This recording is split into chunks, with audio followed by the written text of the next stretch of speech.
Hello hi सफलता with Aparna में आपका स्वागत है। मैं अपर्णा शुक्ला। हम लोग आज पढ़ेंगे क्लास 8th की बुक। ठीक है, वही बुक है जो हम लोग को पढ़नी और पढ़ानी दोनों है। इसके पहले क्लास 6 और क्लास 7 की बुक हम लोग पढ़ चुके हैं।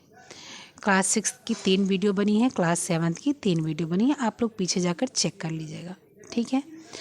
उसके बाद में आप लोग टेलीग्राम पर जाकर क्वेश्चन सॉल्व कर लीजिए और आप लोग व्हाट्सएप पे आकर जुड़ जाइए। व्हाट्सएप नंबर मैंने कल दिया था, आप वो वीडियो जाकर देखिए, उसमें व्हाट्सएप नंबर है। आप व्हाट्सएप नंबर से जाके जुड़ जाइए। व्हाट्सएप नंबर से जब आप जुड़ेंगे तो आपको ये पता चलेगा कि जितनी भी आपके क्वेश्चंस क्वेरीज होती हैं उनका आपको आंसर मिलता है, ठीक है। ऊपर से आप लोग जो है वीडियोस को लाइक कर दिया कीजिए, प्लीज़ लाइक कर दिया कीजिए और नीचे कमेंट किया कीजिए। आप लोग कमेंट नहीं करते हो, नीचे कमेंट क्या करो। 10 लोग देखते हो तो 10 कमेंट कर दिया करो, 20 लोग देखते हो तो 20। क्या कमेंट में क्या एक चीज़ लिखनी है। आप दिन भर व्हाट्सएप पे लिख सकते हो, आप दिन भर फेसबुक पे लिख सकते हो, आप दिन भर टेलीग्राम पे लिख सकते हो, आप दिन भर इंस्टा पे लिख सकते हो। तो आप यहाँ पर भी 2 अक्षर लिख सकते हो, कुछ उसको लिख दिया करो, लाइक कर दिया करो और शेयर सब्सक्राइब जरूर कर दिया करो, ठीक है। तो आज हम लोग पढ़ेंगे गृहशिल्प कक्षा 8 की। तो कक्षा 8 की गृहशिल्प पढ़ेंगे। कक्षा 8 की गृहशिल्प में दिया क्या हुआ है देखते हैं। कक्षा 8 की गृहशिल्प को लिखा इतने लोगों ने मिलकर है, ठीक है। तो पहला पार्ट है स्वास्थ्य का। स्वास्थ्य का ये है कि जो है आदित्य है, एक लोग जो पोलियो ड्रॉप पिलाते हैं या पोलियो ड्रॉप जो है पिलवाते हैं, ठीक है। पोलियो दिवस के ऊपर ये बना है छोटा सा। पहले तो जो आपको जो है पैराग्राफ दिया गया है कि पोलियो के बारे में बताइए कि 5 वर्ष तक सभी बच्चों को पोलियो ड्रॉप पिलानी चाहिए। पहले के ज़माने में क्या था कि जब पोलियो ड्रॉप्स नहीं पिलाते थे बहुत पुराने लोग, उसमें पोलियो बहुत था, क्योंकि उनके मन में एक आशंका थी कि ये जो है ड्रॉप्स इसलिए पिलाई जाती हैं ताकि बच्चा का जो प्रजनन क्षमता है वो कम हो जाए। जबकि ऐसा था नहीं, क्योंकि जो है सब लोग पी रहे हैं, हम पिए हैं और भी लोग पिए हैं, आप लोग पिए हैं, सब लोग पिए हैं और सबके बच्चे हैं, ऐसा कुछ नहीं है। लड़के लड़की सब पीते थे। लेकिन पुराने ज़माने के कुछ लोग ऐसे थे और उनको क्या होता था, उनके बच्चों का पैर खराब हो जाता था, कमर से खराब हो जाता था। तो एक पैर, किसी भी एक पैर पे अटैक होता था तो पैर पतला हो जाता है, ठीक है। और पैर पतला होकर थोड़ा सा उसकी जो मांसपेशी होती है सिकुड़ जाती है, छोटा हो जाता है। इसलिए जो है ज़रूरी है पोलियो ड्रॉप्स। पोलियो ड्रॉप्स पिलाने का उम्र भी होता है, जीवन जब बच्चा पैदा होता है तब से के 5 वर्ष तक। अभी तो इंजेक्शन भी आने वाला है, जल्दी ही आ जाएगा, तो वो पूरे 5 वर्ष तक सिर्फ 3 इंजेक्शन लगेगा। उसमें बच्चे की जो है पोलियो से रिकवरी हो जाएगी, पोलियो उसको नहीं होगा। अब जो है वृद्धि की निगरानी, मतलब कि आपको उस चीज़ की निगरानी करनी है कि बच्चे की वृद्धि किस हिसाब से हो रही है। बच्चे का जो है टिटनस, बच्चे को टाइफाइड, बच्चे को डिप्थीरिया, बच्चे को कोई भी समस्या, कोई भी बीमारी है, काली खांसी है, हेपेटाइटिस है, ऐसा तो नहीं कि उसको हो गया है। अगर हो गया है तो उसका वृद्धि रुक जाएगा, विकास उसका रुक जाएगा, तो वो आपको निगरानी रखनी है और समय पे टीका लगवाना है, समय पे जो है दवा दिलानी, जो जैसे होगा उस तरह से करना है।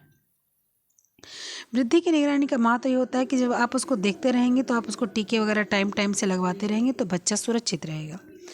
इम्यूनिटी का मतलब क्या होता है? इम्यूनिटी का मतलब होता है कि जो है जो बच्चा के अंदर, जैसे मान लीजिए टिटनस की इंजेक्शन लग गई, आपके बच्चे को टाइफाइड का जो है इंजेक्शन लग गया, डिप्थीरिया का इंजेक्शन लग गया, तो उसकी इम्यूनिटी उसके लिए तेज हो गई। मतलब कि उसमें जो उसके बैक्टीरियाज हैं जो वो जो फास्टेस्ट हो गए। तो जब वो इंजेक्शन लगेगा ना तो वो जो बैक्टीरिया हैं उसके वो क्या होंगे कि वो जो बाहर से बीमारी जाएगी उसे लड़ लेंगे और लड़ने के बाद वो जीत जाएंगे। अंदर के जो अच्छे वाले हैं, इम्यूनिटी वाले हैं, वो जीत जाएंगे। इसलिए आपकी प्रतिरक्षा जो होती है उसको मजबूत होना चाहिए, ठीक है। जब भी कभी भी जो है इंजेक्शन नहीं लगता है, बच्चे की इम्यूनिटी सिस्टम अच्छा नहीं होता है, तो क्या होता है कि बाहर से कोई बीमारी जाती है। बच्चा तो छोड़िए, हम लोग को देखिए, हम लोग के जब इम्यूनिटी सिस्टम वीक होती है तो हम लोग को क्या होता है, एक बीमारी छोड़ो दूसरी बीमारी लग जाती है, एक बीमारी छोड़ो दूसरी बीमारी लग जाती है। तो क्या होता है, इम्यूनिटी सिस्टम हमारा वीक होता है। मतलब कि जो अंदर के जो है सेल्स हैं, जो अंदर की जो है बैक्टीरियाज है, वो लड़ नहीं पाते, वो लड़ नहीं पाते हैं बाहर के जो है सैनिकों से। जैसे अंदर के जो सैनिक है वो बाहर के दुष्ट सैनिकों से लड़ नहीं पाते हैं, तो इसलिए उनको दिक्कत होती है, ठीक है। इसीलिए किसी भी रोग से अगर बचाव करना है तो सबसे पहले टीका लगवाना अनिवार्य है। टीकाकरण में सावधानियाँ क्या होनी चाहिए कि यदि नियत समय पर टीकाकरण नहीं होता है तो डॉक्टर से सलाह लेकर टीका लगवाएं। 2 टीकों के बीच का अंतर 1 माह से कम नहीं होना चाहिए। 1 माह का अंतर होना चाहिए। साधारण सर्दी जुकाम खांसी बुखार आदि होने पर टीका डॉक्टर की सलाह से लगवाना चाहिए। कई बार ऐसा होता है कि जुकाम उखाम हुआ होता है तो बच्चे को टीका लग जाता है, लेकिन कई बार ऐसा होता है कि बच्चा बुखार से पीड़ित है, उसको डाइजेशन सिस्टम, उसका मतलब कि उसको डायरिया वगैरह दस्त वस्त लग रही है, तो उसको टीके नहीं दिए जाते हैं। बोलते हैं जब ये ठीक हो जाएगा तब दिए जाएंगे। तो ये सब के लिए डॉक्टर सलाह ले लेनी चाहिए। इनफैक्ट डॉक्टर से कोई भी काम करना हो बच्चे के मामले में तो सलाह जरूर लेनी चाहिए, क्योंकि उसके हम लोग को पता नहीं होता, इम्यूनिटी सिस्टम के बारे में नहीं पता होता, उसके शरीर के बारे में नहीं पता होता, उसकी किसी भी चीज़ के बारे में हम लोग को पता नहीं होता है। तो इसलिए टीका लगाने से पहले देख लेना चाहिए कि सुई नई खुली हो, ठीक है, और टीके जो है उसका डेट देख लेना चाहिए, ठीक है। जो टीके बर्फ़ में रखने से, पोलियो बर्फ़ में रखने वाला टीका होता है तो आधे घंटे से ज़्यादा उसको बाहर नहीं रखना चाहिए। तो ये सारी चीज़ों को देख लेना चाहिए। उसमें एक निशान बना होता है, उस निशान का कलर चेंज होने वाला सिस्टम होता है। तो ये सब देख के टीका और पोलियो पिलवाना चाहिए, ठीक है। टीका लगाने से बच्चे को 2 दिन तक बुखार आता है। अन्य कोई तकलीफ़ हो तो घबराना नहीं चाहिए। अगर बुखार हो या कोई तकलीफ़ तो घबराना नहीं चाहिए।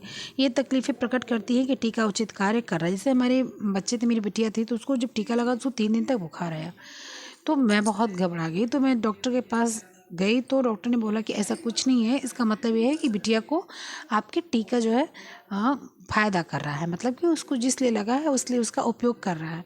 तो मुझे थोड़ा सा रिलैक्स हुआ। फिर मैंने जाना कि हाँ, कुछ टीके इसलिए लगते हैं कि ताकि शरीर की इम्यूनिटी सिस्टम बढ़े। उससे क्या होता है, उससे बुखार होता है तो बुखार होने से मतलब होता है कि शरीर की वो ताप को बराबर कर रहा है।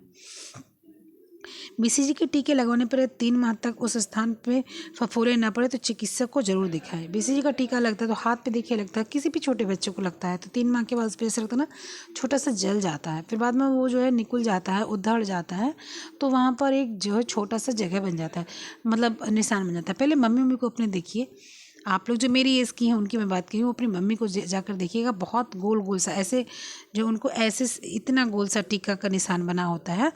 वो बताते थे कि पहले ऐसे कांटेदार जो है वो रहता था, उसको ऐसे दबा के और ऐसे घुमा दिया जाता था तो वो पूरा कट जाता था, उससे टीका लगाने का माध्यम होता था। विश्व पोलियो दिवस कब होता है? 24 अक्टूबर को मनाया जाता है, जिसका उद्देश्य होता है बीमारी के प्रति जागरूक होना। अब देखो, बहुत इंपॉर्टेंट चीज़ है ये, बहुत इंपॉर्टेंट चीज़ है कि विश्व पोलियो दिवस कब होता है? 24 अक्टूबर को। पोलियो का वायरस अस्वच्छ शौच सुविधाओं के कारण ज़्यादा तेजी से फैलता है। क्या है? पोलियो का वायरस जो अस्वच्छ शौच की सुविधाओं की वजह से ज़्यादा फैलता है। माँ के प्रारंभिक दूध कोलेस्ट्रॉल में प्रतिरोधी क्षमता होती है। शिशु के लिए यह दूध बहुत उपयोगी होता है, अतः जन्म के बाद बच्चे को तुरंत देना चाहिए। फिर क्या है? फिर है कुपोषण। कुपोषण मतलब होता है माल न्यूट्रिशन। शरीर में पोषक तत्व की कमी या अधिकता को कुपोषण कहते हैं। कुपोषण के कारण क्या होते हैं? अपर्याप्त भोजन, अनुपयुक्त भोजन, जागरूकता की कमी, अस्वच्छ वातावरण।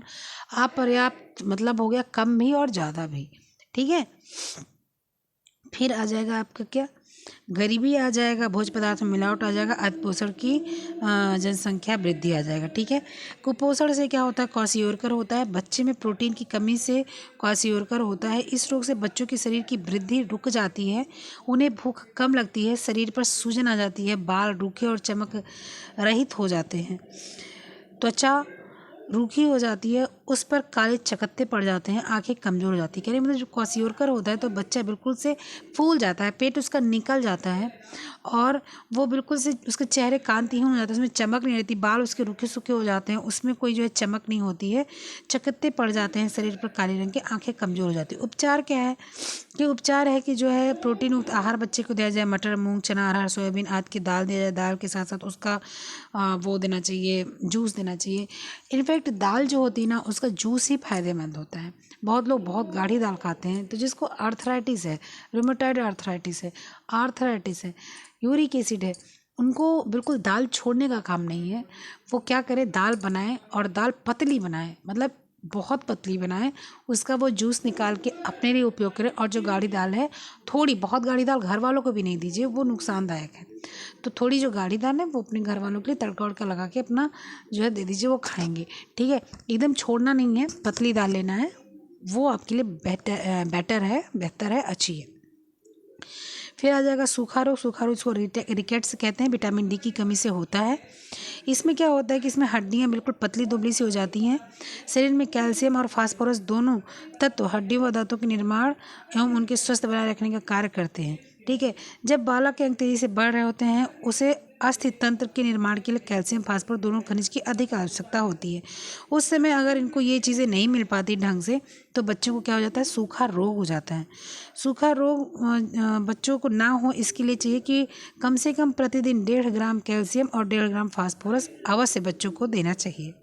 ठीक है, फिर क्या है, सूखा रोग का उपचार क्या है कि पहले तो बता दिया कि 1.5 ग्राम कैल्शियम 1.5 ग्राम फास्फोरस देना चाहिए। धूप दिखानी चाहिए, बहुत अधिक धूप भी नहीं दिखानी चाहिए कि सुबह बेचारे को बैठा दिया या लिटा दिया और फिर दिन भर जो है आप अपने काम में मस्त हो, वो बेचारा जो ठीक नहीं हो ना उसके बाद वो फिर सूख की चारपाई में चिपक के बेचारा परेशान होकर रोता रहे, ऐसा नहीं होना चाहिए। 1 घंटे सुबह की ताज़ी धूप दिखा के अंदर कर लो। दूध, दही, पनीर, अंडा, दाल, फल, पत्तेदार सब्जियाँ इन सब का सेवन कराइए। अगर बच्चा बहुत छोटा है मतलब कि 6 महीने के अंदर का है तो उसको थोड़ा सा धूप का सेवन कराएं, उसके बाद अंदर लाएं। और जब माँ है ना उसको ये सारी चीज़ें खानी है, दूध, दही, पनीर, अंडा, दाल, फल, ये माँ खाएगी उससे बच्चे को लगेगा। ठीक है, दैनिक आहार में दूध, दही से भोज्य पदार्थ ये सारी चीज़ें लेनी चाहिए। अब क्या है, कैल्शियम तथा फास्फोरस के प्रभाव विटामिन डी की उपस्थिति में होता है, अतः जिन व्यक्तियों को कैल्शियम और फास्फोरस की विशेष रूप से आवश्यकता होती है उन्हें विटामिन डी युक्त भोज्य पदार्थों का अधिक मात्रा में सेवन करना चाहिए। सूर्य से विटामिन डी मिलता है। ठीक है, कुपोषण बचाव हेतु सरकार द्वारा विभिन्न योजनाएं चलाई जा रही हैं जिसमें गरीब परिवार को चिन्हित करके BPL गरीबी रेखा से नीचे का कार्ड बनता है। कार्ड के बारे में मैंने वॉइस नोट डाला था ना आप लोगों के लिए, उसको जाकर सुन लीजिएगा। ठीक है, फिर रक्त अल्पता क्या है, रक्त अल्पता मतलब एनीमिया। अब एनीमिया का क्या मतलब होता है कि जब आपकी खून बहुत कम हो जाता है, खून में आयरन बहुत कम हो जाता है, मतलब बेसिकली HB कम हो जाता है तो एनीमिया को जो है वो कर देते हैं, डिटेक्ट कर देते हैं। लेकिन जब आयरन कम हो जाता है ना तो वो मोस्ट जो है मेजर अनीमिया हो जाता है कि आपके ब्लड में आयरन नहीं होता। ठीक है, फिर क्या होता है, फिर शरीर में आपके ऑक्सीजन लेवल डाउन हो जाता है। ऑक्सीजन लेवल डाउन होने की वजह से आपको बुखार होगा, आपको वीकनेस रहेगी, आपको चक्कर आएगा, बाल झड़ेंगे। ठीक है, आपकी जो स्किन की जो ग्लो है वो कम हो जाएगी, आपकी रुचि नहीं रहेगी किसी चीज़ में, आपको भूख नहीं लगेगी, ये सारी चीज़ें होती हैं। और जब इसकी जांच होती है, जांच होने के बाद में पता चलता है, पता चलने के बाद में इसका उपचार होता है। शुरुआत में चुकंदर वगैरह सलाद के लिए खाना चाहिए, लेकिन अगर आयरन कम हो जाता है शरीर में तो चुकंदर उकंदर से फ़ायदा नहीं होता, उसके बाद तब डॉक्टर के पास जाके डॉक्टर से सलाह लेनी चाहिए। ठीक है, रक्त अल्पता के कारण क्या होते हैं, किसी भी कारण से शरीर से रक्त बह जाना ज़्यादा, कभी कभी मेंस्ट्रुएशन ज़्यादा लड़कियों को हो जाता है तो भी उनको एनीमिया हो जाता है। ठीक है, दूषित पेयजल, व्यक्तिगत भोजन संबंधित अस्वच्छता के कारण पेट संबंधी संक्रमण होना, जिससे मल के रास्ते से खून आना। कभी कभी आपको पता है पाइल्स जिसको हम लोग बवासीर बोलते हैं उसकी वजह से खून बहुत निकलता है, तब भी खून की कमी हो जाती है, एनीमिया का लक्षण आता है। लेकिन वो जैसे ही दवा होती है और वो ब्लड रुक जाता है तुरंत रिकवर हो जाता है। ठीक है, लेकिन और भी कई कारण से अगर खून का कम होना होता है तो उसमें टाइम लगता है, डॉक्टर डिटेक्ट करेंगे क्यों ऐसा हो रहा है, उसके बाद में आपका इलाज होगा। लक्षण क्या है, सूजन, पैर में सूजन, पूरे शरीर में भी सूजन हो जाती है, आंखों के नीचे पलक के अंदर हल्के सफ़ेद फीकापन लगता है, नाखून व जीभ सफ़ेद फीका पड़ना लगता है, देखने में, प्रतिदिन कार्य करने में थकान महसूस होता है, शरीर में आलसी व अस्वस्थ महसूस करना होता है, भूख कम लगती है। उपचार क्या है, सबसे पहले तो इस आप डॉक्टर को दिखाइए, उसके बाद में हरी पत्तेदार सब्जी और अनार और जो है चुकंदर ये सारी चीज़ें खाइए। ठीक है, थकान से बचने के लिए पर्याप्त विश्राम, स्वस्थ वातावरण, संतुलित आहार ने साफ सफाई रखना और खुले में शौच ना करना हो ऐसा उपस्थित रहना चाहिए। अब इन्हें भी जाने, लौह तत्व एक महत्वपूर्ण खनिज लवण है, यह शरीर में 4 से 5 ग्राम तक उपस्थित होता है। इसकी 70% मात्रा रक्त में हीमोग्लोबिन में तथा 30% मात्रा यकृत, विकृ तथा अस्थि मज्जा में होती है। शरीर में लौह तत्व की दैनिक आवश्यकता 1 से 20 वर्ष तक 15 से 20 मिलीग्राम, प्रौढ़ पुरुष स्त्रियां हेतु 20 मिलीग्राम, गर्भवती महिलाओं हेतु 40 मिलीग्राम तथा दुग्ध पान कराने वाली महिलाओं हेतु 40 मिलीग्राम होता है। सेब, विशेष रूप से उसका छिलका, शहद तथा अनार हमारे शरीर की कोशिकाओं को क्षतिग्रस्त होने से बचाता है। ठीक है, ये आपकी कुछ जानकारी थी। ये चैप्टर आपका 1 हो गया था, काफ़ी बड़ा था क्योंकि ये 8th का चैप्टर है, तो काफ़ी बड़ा था। ठीक है, बहुत बड़ी वीडियो नहीं बनाऊंगी, आप लोग परेशान नहीं होना। ठीक, फिर आएगा स्वच्छता। अब स्वच्छता भी सब लोग ने पढ़ रखा है कि स्वच्छता जो है अगर शरीर में हो तो शरीर में रोग कम आते हैं। ठीक है, पर्यावरण स्वच्छ हो तो रोग कम होंगे, आसपास स्वच्छ हो तो रोग कम होंगे, घर स्वच्छ हो तो रोग कम होंगे, मच्छर नहीं लगेंगे, मक्खी नहीं लगेगी, कीड़े मकोड़े नहीं लगेंगे, मकड़ी नहीं लगेगी, काकरोच नहीं लगेगा, तो बीमारियां कम होंगी। ठीक है, व्यक्तिगत स्वच्छता मतलब इंडिविजुअल स्वच्छता, खुद के लिए नहाना धोना, खाना पानी, ब्रश, ये सारी चीज़ें करना व्यक्तिगत आपकी स्वच्छता हो गई। बाल झाड़ना है, बाल धुलना है, कंघी करना है, मेहंदी लगाना है, साड़ी कपड़े धुलने हैं, सूट धुलने हैं। ठीक है, पैर साफ करना, हाथ साफ करना, ये सारी चीज़ें आपकी व्यक्तिगत स्वच्छता हो गई। ठीक है, पर्यावरणीय स्वच्छता का मतलब क्या होता है? पर्यावरण स्वच्छता मतलब कि आस पड़ोस में आप कूड़ा कचरा ना फेंकें और जो है प्लास्टिक वगैरह जलाए नहीं। ठीक है, ये सारी चीज़ें आपकी पर्यावरण स्वच्छता होगी। अगर आपकी जलाने योग्य कचरा है तो उसको कहीं दूर फेंकना चाहिए, जहाँ जो है मानव बस्ती कम हो, और उसके बाद में और जो कचड़े ऐसे हों जो सड़ जाएं उनको खोद के पृथ्वी में दबा देना चाहिए, धरती में दबा देना चाहिए। जल के समीप नहाना, कपड़े धोना, पशु को नहलाना नहीं चाहिए, उससे पानी गंदा होता है, इसलिए उसकी भी स्वच्छ रखने की जिम्मेदारी हम लोगों की होती है। ठीक है, पटाखे सार्वजनिक स्थान पर नहीं छोड़ना चाहिए। दीपावली आ रहा है, देखिए बहुत लोग तो इतने बदमाश होते हैं कि कुत्ते की पूंछ में पटाखे जला देते हैं। मुझे इतनी गुस्सा लगती है कि मैं क्या बताऊँ, कि मतलब हद है बेवकूफ़ी की। बेचारा एक तो अनबोलता जानवर, उसको तो जगह नहीं मिल रही, पटाखा फोड़ रहे हैं सब लोग, और वो कहीं इधर छुप रहा है कहीं उधर छुप रहा है। कुछ लोग तो इतने नालायक होते हैं कि उसके पूंछ में पटाखा बांध देंगे और जो है वो बेचारा पागल हो जाएगा, और फिर पागल होकर सबको काटेगा घूम घूम के। ऐसा काम बिल्कुल नहीं करना चाहिए। ठीक है, फैक्ट्री वगैरह जो हो उस मानव समाज से दूर हो, और उसके जो अपशिष्ट हों, बचे हुए पदार्थ हों, जो उसके निकले हुए पदार्थ हों, उसको पानी में नहीं जाना चाहिए। ठीक है, तो ये सारी चीज़ें आपकी होनी चाहिए। प्रतिदिन प्रयोग में आने वाली जो सफाई होती है उसको, जैसे कि बर्तन धुलना, कुर्सी में साफ़ करना, खाने बनाने के बाद खाना का जो स्थान है उसको साफ़ करना। ठीक है, ये सारी चीज़ें आपकी प्रतिदिन होती हैं। ठीक, फिर जो है शर्ट, फ्रॉक, साबुन, पानी, ये सब चीज़ मतलब कि ये सी चीज़ें बहुत ही बेसिक हैं कि आपको साफ़ सफाई करना है। भाई साफ़ सफाई अपनी करना है, व्यक्तिगत सबको पता है ना। सवेरे उठेंगे आप जो है जाएंगे, फ्रेश होने जाएंगे, फिर उसके बाद में आएंगे, ब्रश करेंगे, नहाएंगे, कपड़े बदलेंगे, अपने कपड़े मशीन में डालेंगे या धुलेंगे, जो भी आपकी इच्छा होगी। उसके बाद में आप झाड़ू पोछा करेंगे, फिर आप अपना जो है थोड़ा सा अपने आप को ग्रूमिंग करेंगे, थोड़ा सा कंघी उंगी करेंगे, जो आपको मेकअप सेकअप जो भी आपको करना है वो करेंगे। उसके बाद जाएंगे खाना पीना खाएंगे, जो आपके पास नाश्ता है, कुछ भी जो खाता है, कोई फल खाता है, कोई दही खाता है, कोई दूध पीता है, जो भी जो करे जैसे भी करता है वो नाश्ता करेगा। उसके बाद में कपड़े वगैरह फोल्ड करते हैं, धुलते हैं, फैलाते हैं।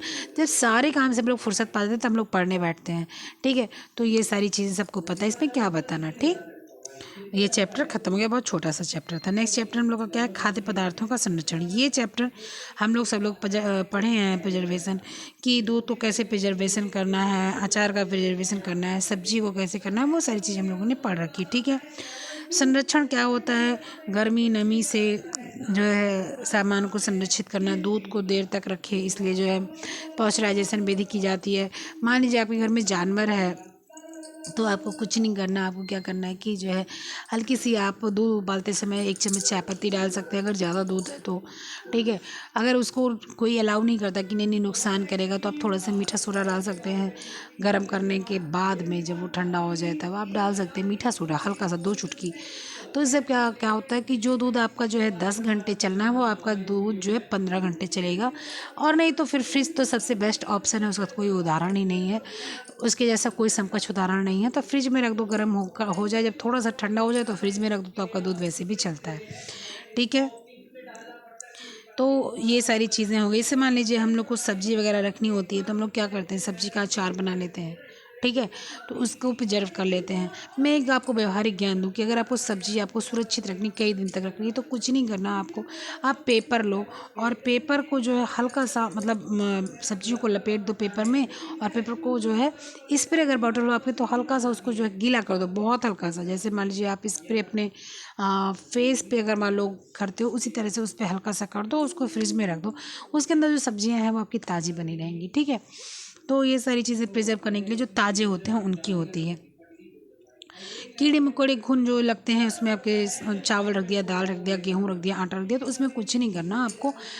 अगर जो है दवा आप नहीं रखना चाहते हो कि घर में बच्चे हैं, दवा रखना उचित नहीं, तो आपको कुछ नहीं करना। आप क्या करो, नीम की पत्तियों को लेकर आओ, हल्का सा उसको सुखाओ। अगर सुखा दे तो नहीं सुखाते तो वो भुकड़ी नहीं लगता, उसमें फफूंदी नहीं लगता नीम की पत्ती में। उसको आप उसमें अपने चावल में, गेहूँ में, दाल में मिला के आप रख सकते हो। ठीक है। फिर इसके बाद जो आपके दाल वाल जो बने हुए होते हैं, वो जो है अगर आपको रखना है तो आपके लिए उचित यही है कि पहले बनाओ उतना जितना खा लिया जाए। ठीक है। और अगर बच जाता है तो आप फ्रिज में स्टोर कर सकते हो। ठीक। और जो चीज़ें जल्दी ख़राब होती है वो पकी चीज़ें होती हैं। ठीक है। इसके बाद में आपकी कुछ चीज़ें जो जल्दी नहीं ख़राब होती, जिसके अंतर्गत आता है चावल, दाल, पका हुआ नहीं, कच्ची की बात कर रही हूँ। चावल, दाल, गेहूँ, अचार, मसाले, मेवे। मेवे तो भी ख़राब हो जाते हैं, काजू वाजू में तो कीड़े जल्दी लग जाते हैं। ठीक ठीक है। तो उसके लिए कुछ नहीं करना, उसके लिए आपको पैकेट बनाना है, फ्रिज में डाल देना है। अगर वो भी नहीं है आपके पास, मान लीजिए अवेलेबल नहीं है आप जहाँ पर हो, हल्का सा उसको रोस्ट करो, घी या तेल जिसमें आप करते हो, रिफाइंड जो भी आप खाते हो।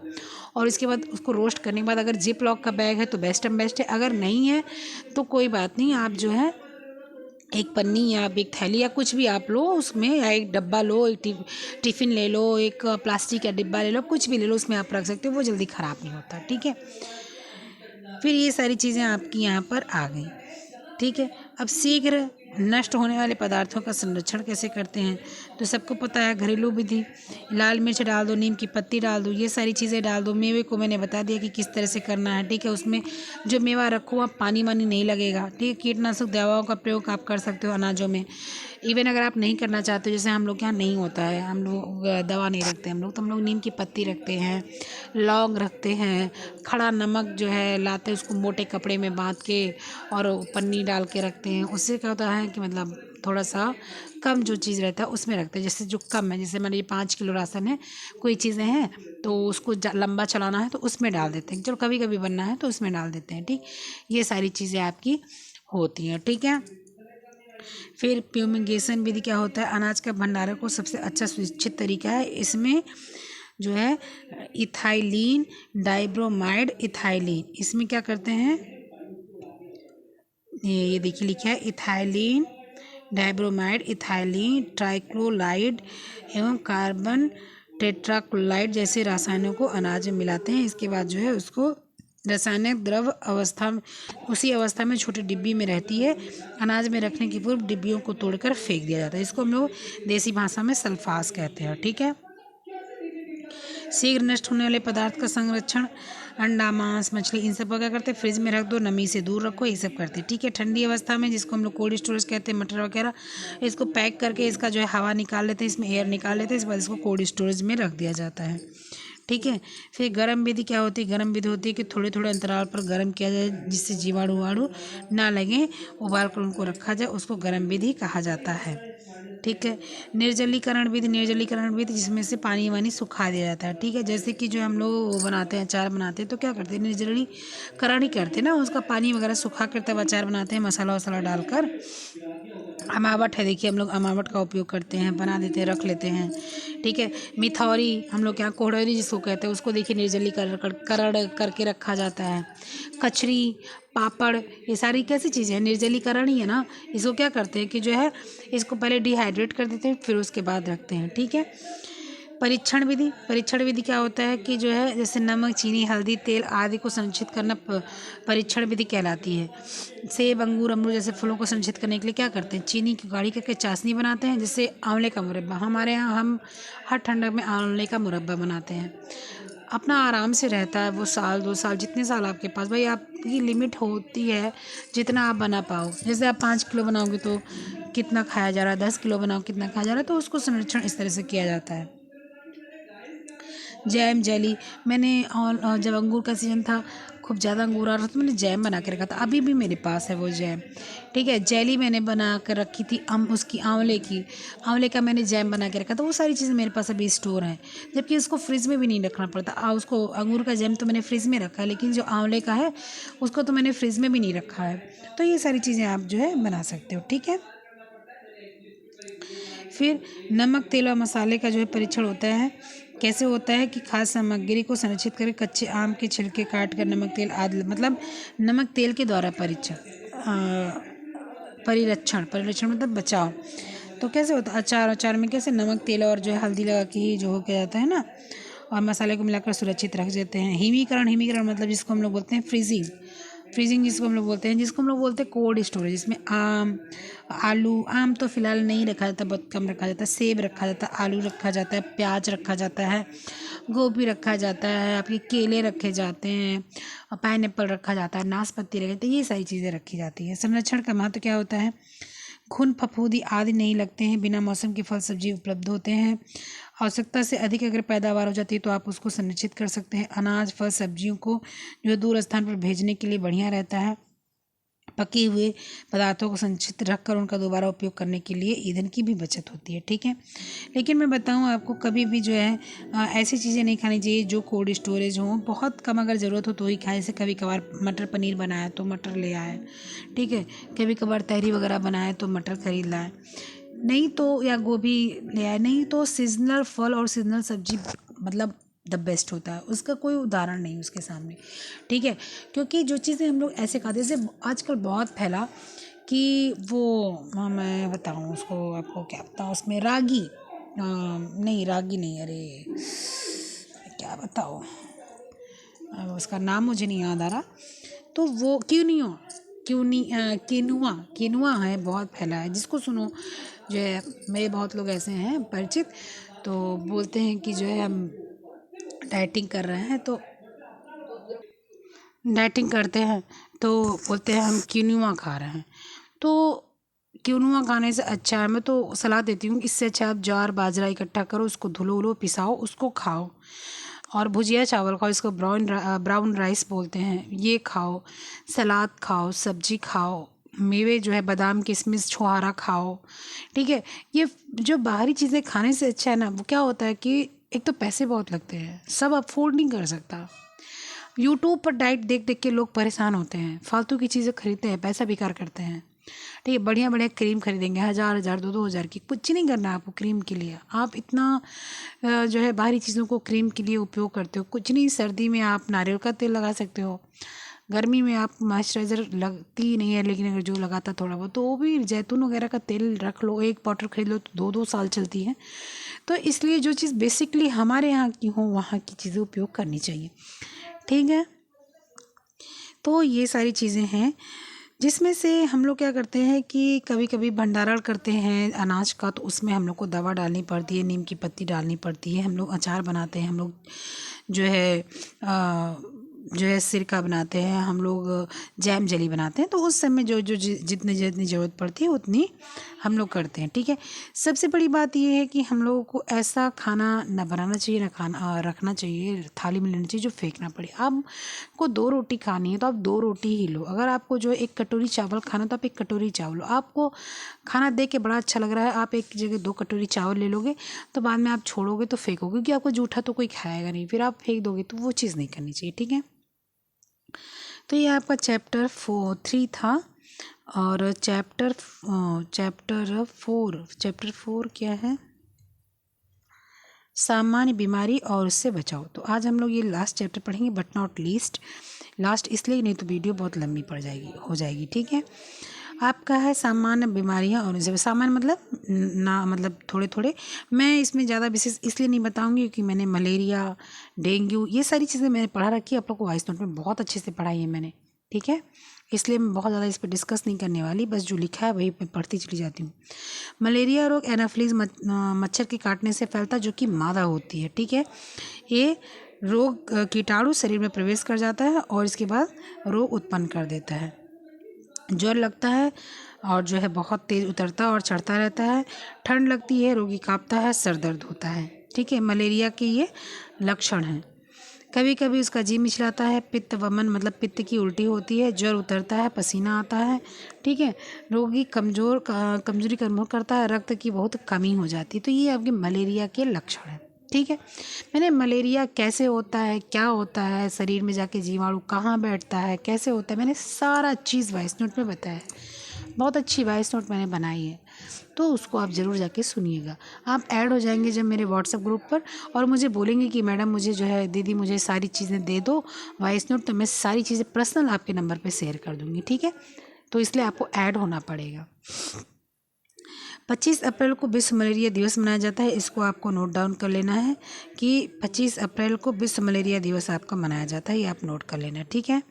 उसके बाद क्या है कि मलेरिया रोगी पूर्ण विश्राम करना चाहिए, सोते समय मच्छरदानी का प्रयोग करना चाहिए, हल्का भोजन देना चाहिए। फाइलेरिया भी मैंने बता रखा था, फाइलेरिया भी कोइलॉक्स मच्छर से फैलता है जो घर के अंदर रहते हैं और पर्दे के पीछे रहते हैं। इनके काटने से क्या होता है, सूजन हो जाता है। सूजन होने से पैर में सूजन हो जाता है, जिसको हम लोग फाइलेरिया या हाथी पाँव भी कहते हैं, ठीक है। डेंगू बुखार क्या होता है, डेंगू बुखार भी एडिस एजिप्टी मच्छर के काटने से होता है। इसमें प्लेलेट्स कम हो जाते हैं।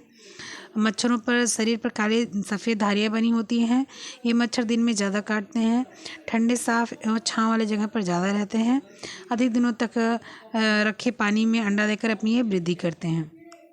कभी कभी रोगी के शरीर में आंतरिक रक्तस्राव होता है, जिससे शरीर में प्लेटलेट्स का स्तर कम हो जाता है। सर दर्द, आंखों में दर्द, बदन दर्द, जोड़ों में दर्द, भूख कम लगना, जीभ मिचलाना, दस्त आना, त्वचा पर लाल चकत्ते आना, गंभीर स्थिति में नाक कान से खून निकलना, ठंड लगने से अचानक तेज बुखार हो जाना। तो ये सारी चीज़ें क्या हैं आपकी, ये सारी चीज़ें आपकी उसकी हैं, डेंगू की हैं। चिकनगुनिया एक वायरस जनित रोग है, जिसे एडिस एजिप्टी मच्छर के काटने से ही होता है। इसमें भी जोड़ों का दर्द होता है। मच्छर काटने के 2-3 दिन बाद संक्रमण होता है। सर दर्द, जुकाम, जोड़ों में सूजन, तेज बुखार, नींद न आना, शरीर पर लाल चकत्ते, आंखों में दर्द, ठीक है। मस्तिष्क ज्वर, एक्यूट एनाफिलाइटिस सिंड्रोम, जापानी एंसेफेलाइटिस भी बोलते हैं इसको। यारो एक प्रकार का दिमागी बुखार है। ये विभिन्न प्रकार के जीवाणु, फफूंद, पैरासाइट आदि से होता है। ये भी मैंने पढ़ा रखा है। मैं इसमें एक भी चीज़ ऐसी नहीं है जो मैंने पढ़ाया नहीं है आप लोगों को। आप लोग जाएं और वहाँ पर जाकर देखें, मेरे से जुड़े, और मैं आपको सारे नोट्स दूंगी, ठीक है। लेकिन हाँ, जुड़ने के बाद अगर आप लोग छोड़ देंगे तो आप लोग का नुकसान है, क्योंकि जब लास्ट टाइम एग्ज़ाम आएगा ना तो आप लोग ऐड नहीं हो पाओगे, क्योंकि जो है व्हाट्सएप पे कुछ रूल्स और रेगुलेशन है। एक बार जो एग्ज़िट हो जाता है वो ऐड नहीं हो पाता है। तो इसलिए आप लोग को ऐसा नहीं करना है। अगर आप लोग को ऐड होना है तो आप ऐड हो जाना। फिर धैर्य रखो। कभी कभी मेरी तबीयत ख़राब हो जाती है, मैं नई वीडियो डाल पाती हूँ, या मैं आपके क्वेश्चंस के आंसर नहीं दे पाती हूँ, या फिर मैं जो है आपसे जो है जोड़ नहीं पाती हूँ। तो इसका मतलब ये नहीं है कि आप लोग जो है सब लोग छोड़ के भाग जाओ, ठीक है। फिर बाद में आप लोग मेरे पास फ़ोन करते हो कि दीदी मुझे ऐड कर लो। कई लोगों ने मेरे पास मैसेज किया, फ़ोन किया, दीदी मुझे ऐड कर लो। तो मैं क्या करूँ, ऐड नहीं कर पाती हूँ। फिर आप लोग हैरान होते हो, परेशान होते हो। तो इसलिए ऐसा काम क्यों करना कि जो है आप लोग परेशान हो, ठीक है। तो आप लोग मुझसे जुड़ोगे तो आप लोगों को ये सारी चीज़ें मिलेंगी, ठीक है। मैं सारे वॉइस नोट आपको दे दूँगी। कुछ नहीं करना, आपको नोट भी नहीं करना। कान में आप ईयरफोन लगा लो, हेडफोन लगा लो, लीड लगा लो और सुनते रहो, अपना आराम से काम करते रहो, सुनते रहो, ठीक है। फिर क्या है कि यह रोग फ्लेवियारस मच्छर के काटने, संक्रमित मच्छर के काटने से होता है। इस रोग में वर्षा में यह रोग बहुत होता है। क्या उनसे चिकनगुनिया की बात हो रही है, ठीक है, सॉरी इंसेफेलाइटिस की बात हो रही है।